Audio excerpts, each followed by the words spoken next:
Unang pangutana na ako, ma'am.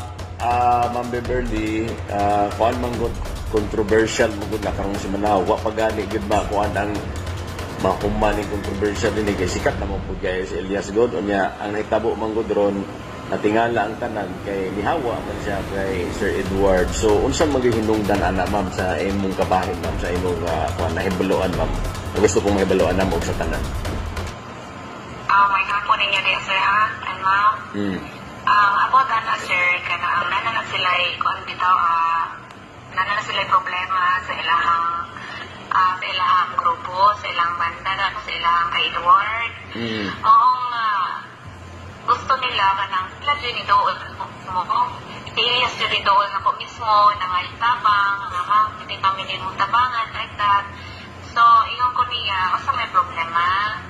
So, itong ingon sila. Actually, sir, about me, wala man may nadungog na ako, wala akong ginako, inibad comment doon sa kalumantan, even sa akong sa mga member, sa pan-member, wala na po sila gipatingog, wala, even mga bad comment or mga usa may ika-doubt, wala sila may nagpagawa sana, kaya ang gusto na mo, nga hilong ba, ang kuwan man ko sila, ang problema, si kalumad mo ay nagputak-putak na yung media.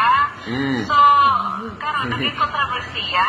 So, karon nabot na siya sa pangkulga, lagad, ipasalitahan na dyan na mo na siya nga napagana. Pero ang issue din na nila, sir, una, transparency, lalo na sa talking about money.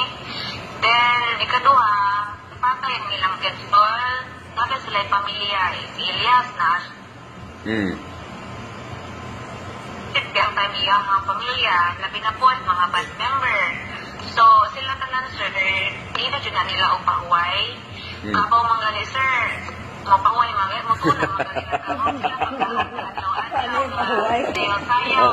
Iwan dyan sila, makuhaan na sila in one step, isa ka adlaw. Kantabi na si Elias og 25 song to 30 song. Kunya, pahuway.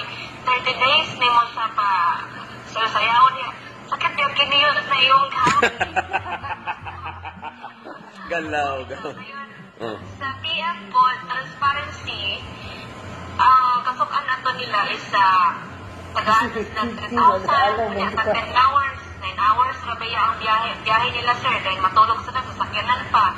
Dayon, ang pagkaon nila, sila pa yung mapalit, mas sila pa yung magpa-diesel. So, kay sakyanan, sila pa yung morgan. So, ikating, sir, so, usaman lang nila pag-support sa ilang pamilya.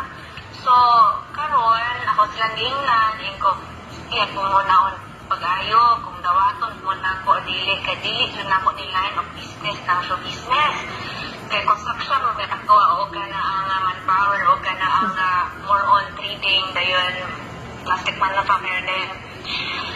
Dali, o kayo sa akong business, it's my first time to manage, pero anas lamang, isang gamay lang dyan na one time, imong ihatag sa kami na mo puno, di lagi may magkabuyag.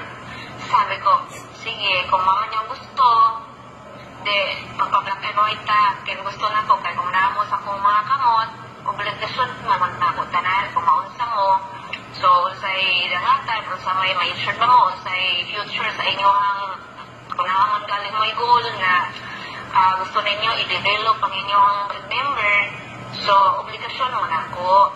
So, karon wala ko duha-duha.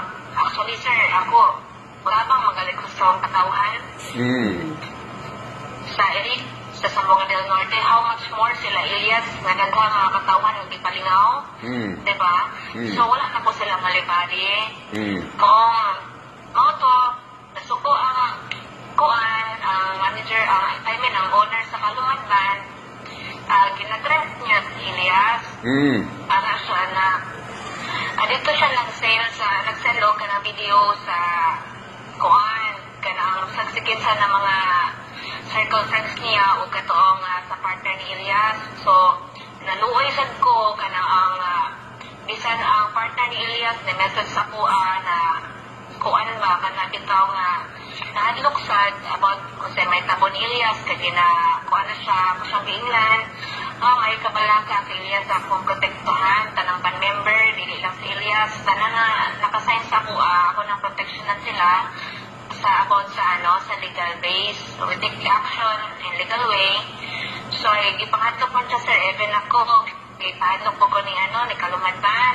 Kaya ang gusto niya o pasahin si Elias na tiwason ang bookings.